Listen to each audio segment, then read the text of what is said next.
day. They have events, vendors, everything is here. I'm here with one of the organizers, Christina Lucas. Christina, can you tell us about what this event is all about?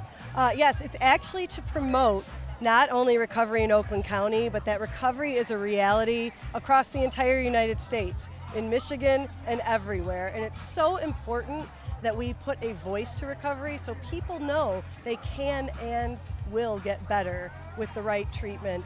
And that we have wonderful prevention services as well for youth. Yeah. So how many providers are here, just roughly? Oh gosh, I would say at least 15 of our providers are here today. All right. And we've got music, we've got all kind of things. People are eating and they're having a wonderful time. How important is an event like this for people who are in recovery? It's so important. If you heard one of the speakers earlier, Andre Johnson, he talked about community, and it is so important when you're entering into recovery to know you have a community of individuals that have gone through the same exact thing that you have gone through and can get better, and to have people that you can continue to celebrate with, have fun with, do all sorts of social activities with that do not have to revolve around substances in any way, shape, or form, and can be fun. And to know you have that support, it's so important. Because we're celebrating recovery, and that's what they're doing. They're celebrating. And listen, we just want to thank you for organizing such a wonderful event. And again, can you give us your website so people can find out more about what you guys do? Yes, it's www.ochn.org.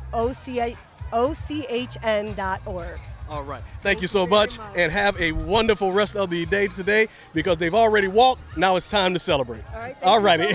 Thank you. We believe that everyone has a message, and a common theme emerged as we listened to people's stories. We found out how young they started using substances and those who introduced them to those substances. Listen to these messages. Now, how were you introduced to heroin? Through a friend through high school. So now you were in high school. Yes. And someone you knew introduced you to heroin. Yeah, at age 16. I was introduced to drugs when I was 13 years old. It was actually my family. Wow. Yep. Now, how old were you when you? 12 for alcohol, 19 for crack. Actually, it was heroin. Heroin. Cocaine and alcohol. Now, how did you start, and how old were you when you started? I started with a group of friends that just basically didn't have my best intention in mind, and I was 22 when I started. Pretty much a similar situation. I started around like 15 years old. Crack and heroin. Okay. Heroin and crack, never one without the other. Yes. Oh, wow. So let me ask you this: how old were you when you started? I was 17. 17. Were you in school? You were still in school? No, I dropped out by then. Wow. My parents introduced it into my life when I was really, really young, and then after an abusive relationship, I started doing heroin and crack when I was 18. So now, how were you introduced to heroin? Really, it was just friends that I was hanging around, got into the wrong crowd. How old were you when you started? Actually, I didn't start doing hard drugs till I was about 23. Okay. Yeah. And how old were you when you started? Well, I started doing, drinking, smoking pot when I was like 14, 15. And then hard drugs like cocaine, heroin probably didn't start till I was about 25. My drug of choice was crack cocaine, was the primary, secondary alcohol. I was introduced to alcohol and marijuana through family members. My drug of choice was opiates. Okay. Mine was opiates and crack cocaine. Okay. Now, how were you introduced to opiates? I played football in college, and I snapped my back, and the doctors put me for 10 years on opiates, and one thing led to another, getting addicted and start buying opiates and doing more and more, so on and so forth. So that's kind of how it turned out. Okay. And how about you? Me as well. I started with street prescription drugs that led me into heroin, and then once you experience one, you're open to others. Now, how old were you when you started? I was 32. 32. Okay. And I'm 38 now. Okay. And how old were you when you started? When I started, 22. My drug of choice was weed, crack, and powder cocaine. Now, how were you introduced to these substances? I was introduced this by a friend. Through a friend, I was introduced to those drugs. And how old were you when you started? When I started, I was anywhere from 18 years old, and I'll be 55 this year. When we return, we will have more from the 11th Annual Oakland Community Health Network's Walk and Celebration. We'll find out more of the important stories that people shared, and we'll have more from the event. Don't go anywhere. We'll be right back with more of Ask the Messengers. Recovery from mental and substance use disorders is real. You can recover. It's possible. It happens every day. Never give up on yourself. Discover hope and help. I thought I was too far gone. I wasn't. Join the Voices for Recovery. The world is a beautiful place again. For 24-hour free and confidential information and treatment referral for mental and substance use disorders for you or someone you know, call 1-800-662-HELP. Do you need a banner, brochure, or business cards? What about posters or funeral programs? No matter what your design and printing needs are, R&L Color Graphics can help. R&L Color Graphics has been serving the metropolitan area for more than 25 years and has also been honored to be the official printing partner for the Aretha Franklin Family Foundation. So if you're looking for an official Aretha Franklin funeral program, tribute item, or custom design job, give us a call at 313-345-3838 or visit us on the web at rnlcolor.com. The demand for peer recovery coaches is increasing in Michigan, and the Recovery Training Institute at the Detroit Recovery Project offers a 3-week training program to prepare you to obtain certification as a peer recovery mentor. RTI's curriculum will train eligible candidates in 10 different core curriculum areas. The time is right to become a recovery coach. For more information, call 313-365-3100 or visit their website at recovery4detroit.com. Welcome, Judge Mathis. Thanks for coming to share an important message with the Wayne County taxpayers. Well, thank you for allowing me to help. You know, most of my life I was a resident of Wayne County, and so I'm here to help because Treasurer Shabri wants to work with Wayne County homeowners to keep families in their homes and prevent foreclosure. If you're having trouble making your property tax payments, let us know. We have many resources to help. Take the first step towards staying in your home by going down to the Wayne County Treasurer's office on the 5th floor of the International Building in Greektown. Stop by today to learn more about our payment plans and especially the newly extended interest rate reduction program. Already in the payment plan? It's important you stay in good standing. Making property tax payments is now easier than ever. We have placed payment kiosks in Rite Aid stores and community centers across the county. We've also added kiosks in our offices. Contact us at 313-224-5990 or email us at taxinfo@waynecounty.com. First time I tried Vicodin, it was laying around my mom's house. I didn't know they'd be this addictive. I didn't know how far I'd go to get more. Opioid dependence can happen after just 5 days. Know the truth, spread the truth. Welcome back. In case you're just joining us, Ask the Messengers was on location in Troy, Michigan, and we heard real stories from real people sharing how they hit rock bottom. Listen to these stories and the amazing places that God has delivered many of these individuals from. So now, when did you reach your lowest point? I'd have to say about 25 after being incarcerated about 8 times already at a young age. Lost all my friends and family. Okay, my low point was when I had a stroke. I had a stroke from the use of drugs and alcohol, and I couldn't talk at all. So now I had to go through speech therapy. I had to go through a whole bunch of different support systems in order for me to be comfortable with the way I talk now. Okay. Probably my low point was when I ended up in prison. Okay. Now, what were you arrested for? Breaking and entering. Yep. My low point was when I was broke. I had no money. I had nobody around to support me. I lost family members, friends. Basically, that was when I decided to check myself in. All right. My low point was, going everywhere I could to get cans just to be able to get some booze. That made me feel really low. I was at the point where I almost started panhandling. So, it was rough. So now, how did you know that you needed to get in recovery? What was your low point? When I was homeless in abandoned houses, sleeping anywhere. So you were 17 and you were homeless? And, yes. Wow. How about you? After 4.5 years in prison, I relapsed and went on a 4-year relapse, and I was smoking crack, shooting up heroin, leaving my family alone, and ended up back in jail again. So now, how did you realize you needed to get into recovery? What was the low point? Well, I've had lots of low points, but just not having my daughter to begin with, and then I'm pregnant now, so I just wanted to be the best mom I could be, and I'm just getting to that point. You know, I'm almost 30 years old. You can't live life like this forever. It just doesn't work. Okay, all right. My low point was I took my stepdad's car and drove it down to Detroit and got pulled over for driving unsuspended with drugs in the car. So that was a low point for me. All right. Well, I had tried to get into recovery in the year 2000, and I finally surrendered in the year 2001, and I've been clean ever since. Long-term recovery. November 10th is 17 years. While we were on location, we ran into Pastor Keith Graham, who shared his story of recovery and how he is now a peer recovery coach and a chaplain. His story is amazing. Take a listen to this.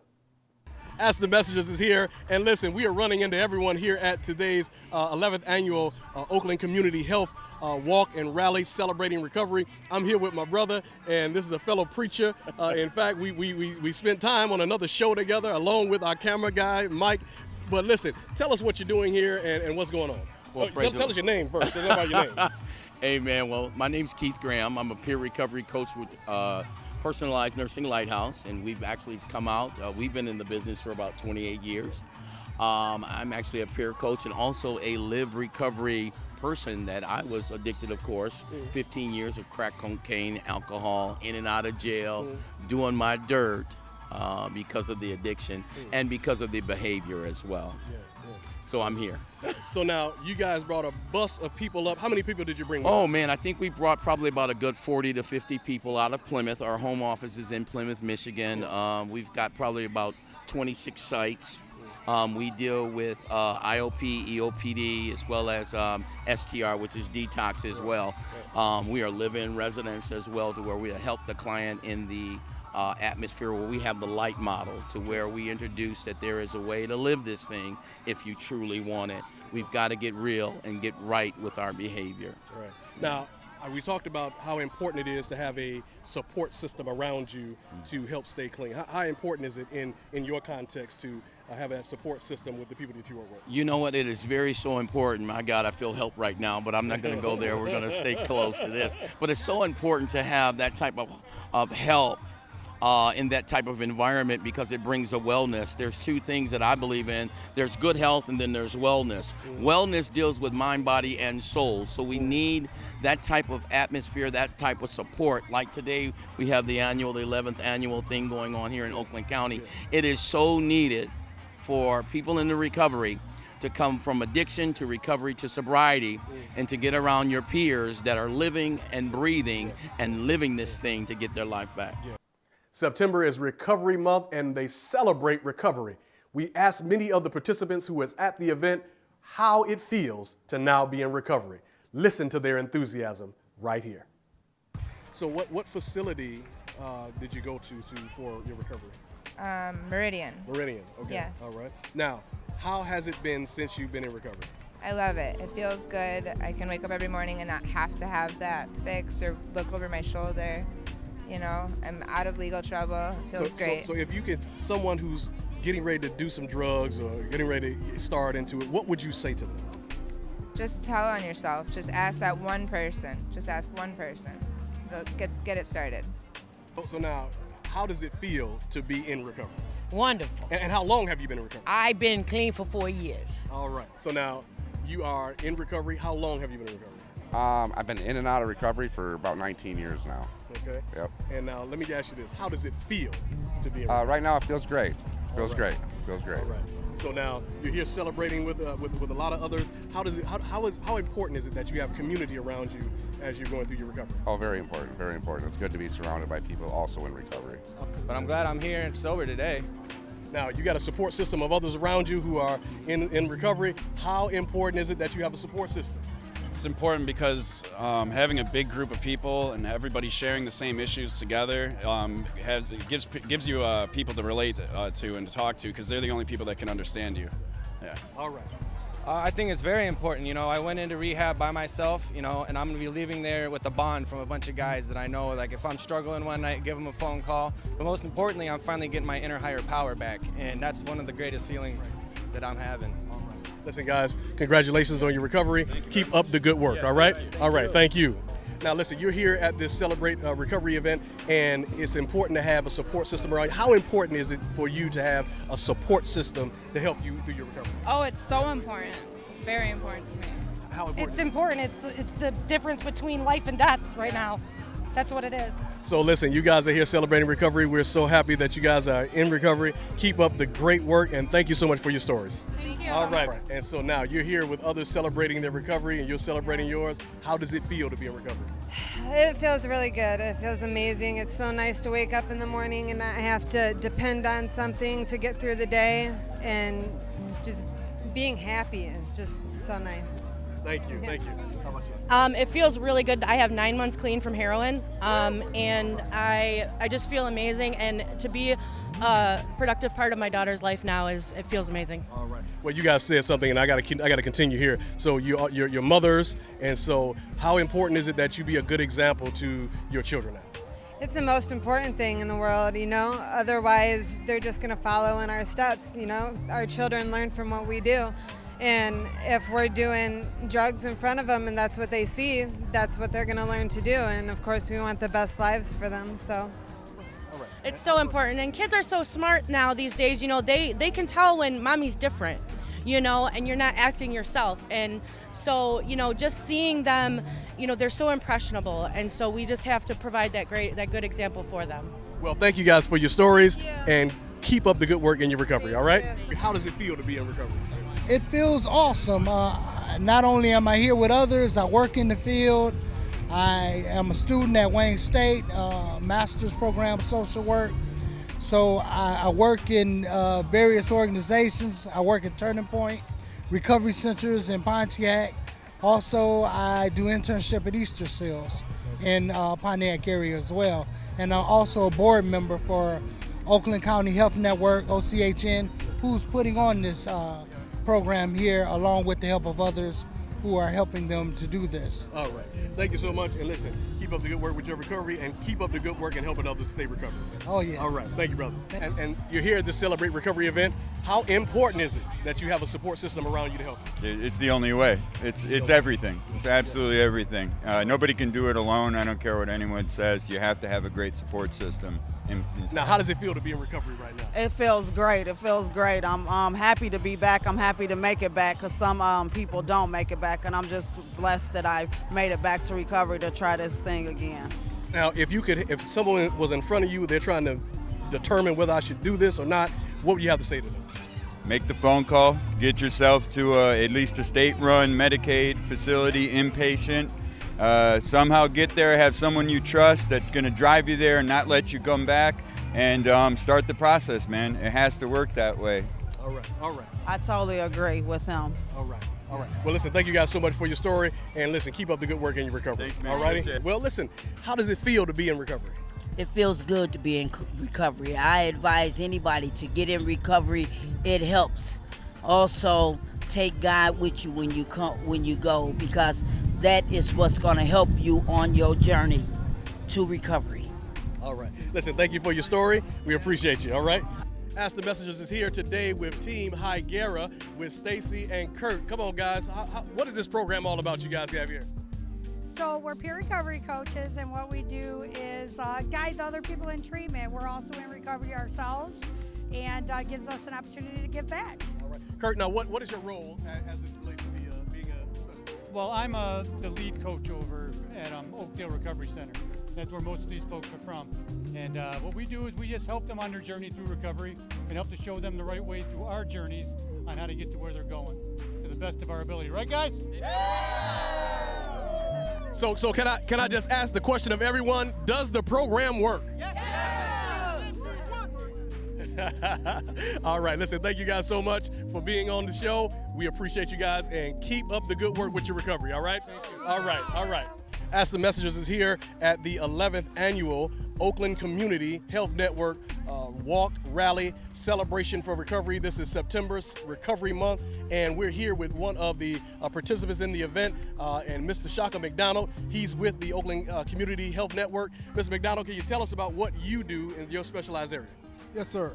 So my role is the Veterans and Military Family Navigator for Oakland County. My role is to specifically help veterans and their family members access mental health, substance abuse services, or any additional needs that they may have, housing, transportation, even employment to a degree.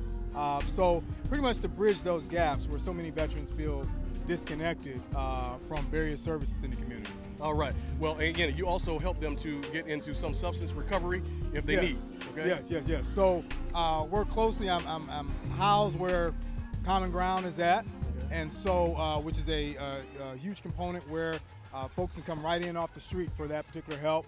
Also, Eastern Shield's aware of me. The various substance abuse providers in the community are aware of my presence, and so I work collaboratively with them, along with the VA as well, trying to help veterans get plugged into the VA if that's the route they choose to go in as well. All right. Well, thank you, man. This event is wonderful, and as you see, the folks are having a great time. They're doing all kind of dancing and eating and everything else. And so how important is it to have such an event like this for people in recovery? I believe that events like this help show people that what you did in the past has nothing to do with how your future is going to turn on out. And to know that you're not by yourself. Yes. It's not you against the world. Right. You got other people that have faced the same challenges, the same situations, and nobody's judging you. I think one of the biggest issues, people feel judged and they fall in that condemnation and that depression and all that comes in. But you come to events like this, people can feel that love. And I want to stay clean. I want to stay in recovery. I want to keep going forward. Yes. That's what I think. All right. Well, listen, man, thank you for the work that you're doing. Keep up the great work, and it's a great event. All right. Well, thank you. All right. Stay tuned for more of Ask the Messengers. Grace. How sweet the sound that saved a crackhead, drug addict, alcoholic, meth freak, a rich, like me. I once was homeless, broken, sad, just lost. But now I am Sober, happy. I'm found. Was blind, but now I see. When you donate clothes and goods to the Salvation Army, shattered lives are restored. Making final arrangements for your loved one can be very emotional, stressful, and overwhelming. At times like this, you need the support and services from someone you can trust. OPIOID III Funeral Home is that someone. Our staff is knowledgeable, caring, and considerate of each family's individual circumstances and needs. For a consultation, give us a call at 313-838-9770. Pi Funeral Home. Caring for families, caring for life. Welcome, Judge Mathis. Thanks for coming to share an important message with the Wayne County taxpayers. Well, thank you for allowing me to help. You know, most of my life I was a resident of Wayne County, and so I'm here to help because Treasurer Shabri wants to work with Wayne County homeowners to keep families in their homes and prevent foreclosure. If you're having trouble making your property tax payments, let us know. We have many resources to help. Take the first step towards staying in your home by going down to the Wayne County Treasurer's office on the 5th floor of the International Building in Greektown. Stop by today to learn more about our payment plans and especially the newly extended interest rate reduction program. Already in the payment plan? It's important you stay in good standing. Making property tax payments is now easier than ever. We have placed payment kiosks in Rite Aid stores and community centers across the county. We've also added kiosks in our offices. Contact us at 313-224-5990 or email us at taxinfo@waynecounty.com. Do you need a banner, brochure, or business cards? What about posters or funeral programs? No matter what your design and printing needs are, R&L Color Graphics can help. R&L Color Graphics has been serving the metropolitan area for more than 25 years and has also been honored to be the official printing partner for the Aretha Franklin Family Foundation. So if you're looking for an official Aretha Franklin funeral program, tribute item, or custom design job, give us a call at 313-345-3838 or visit us on the web at rnlcolor.com. I got some Oxy after I hurt my neck. I didn't know they'd be this addictive. I didn't know how far I'd go to get more. Opioid dependence can happen after just 5 days. Know the truth, spread the truth. We hope you enjoyed the coverage of the 11th annual Oakland Community Health Network Walk and Celebration. We watched them walk, we watched them eat, we watched them dance. We heard inspirational speakers, and we had a bunch of providers there on hand. We want you to know that you have partnered with us in this effort to help save lives simply by tuning in. But won't you go a little further by sending a donation to help us stay on the air. The information is there on the screen. We also invite you, if you need support, to come to any of our meetings, which meet at our facility, which is located on Schaefer Highway. We invite you, we will welcome you. Again, thank you so much for tuning in to Ask the Messengers, and until next time, we are trying to help save lives.